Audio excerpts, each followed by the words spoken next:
the new generation of the workforce, especially the people of my age or relative to my age, all what they care about is more money, less work. They want the maximum comfort. Uh, Forget about professionalism, forget about ethics, forget about morals. All what we are looking for is the best money and the least work that we can get, so that we can enjoy our life. And that's the right motto that a lot of people are looking for.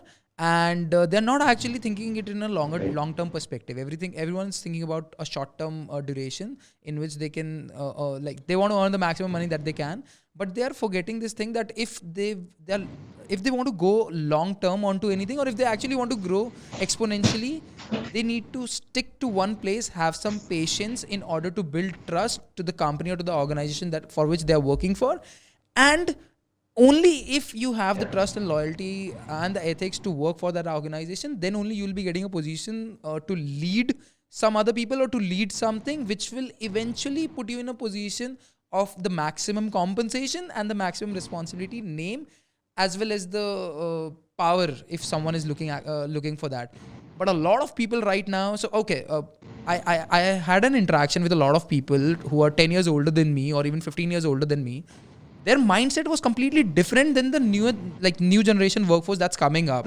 Their mindset was to get into a company, go to the top, like be there in a secure position at the highest compensation, and do amazing things. But right now the mindset is completely different. Right. People want to switch jobs as soon as possible. In fact, I have a student of mine. I was having a conversation with her, and she just said that it's been 6 to 8 months now. I think it's time for me to switch again. And I was like, okay. And I had no words to say to her because she looked pretty determined about it. I don't know how I can actually explain them the power of thinking long term. Like we all want instant gratification. Yeah. Almost 99% of the people or 95% of the people of my age are looking for instant gratification in everything in their life. Everything. They're not thinking about going long term onto anything. How do you think we can help Wow. all of these people? Yeah, that's hard.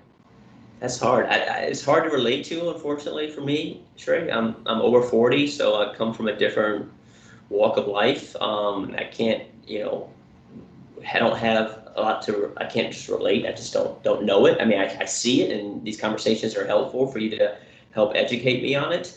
Um, one thing that I see though in the U.S. is hiring managers, if they see a poor track record on your resume, they're not interested. They don't, they will find someone else that has a little bit more loyalty. And so the average, I guess, years or the tenure here is, I guess, 2 years, 2 to 3 years as far as employment and when people are especially in IT and Salesforce. But if you have a track record for 4 to 6 months, job after job, company after company, I'm even scared to present that individual unless I have a great story to provide to the hiring manager or to HR about why this individual is a job hopper. I don't feel comfortable presenting that individual because I know the first thing they're going to ask me is like, Chris, why is this person not showing any type of professionalism or loyalty towards their current employer? I don't want them to do the same thing to me and us spend a lot of time and energy and invest in this person and then them to leave in 4 to 6 months. No, thank you, right? And so, but the new generation, that may be the way of working, and companies are going to have to accommodate that, like you're mentioning, just to be able to get the talent in, and we set expectations that this individual is only good for a short duration of time. Milk it for what it's worth, both on the candidate side and the employee side, and then when they part ways, do it all over again. But that just feels like you're losing a lot of integrity along the way and a lot of human capital within the organization when you have so much churn.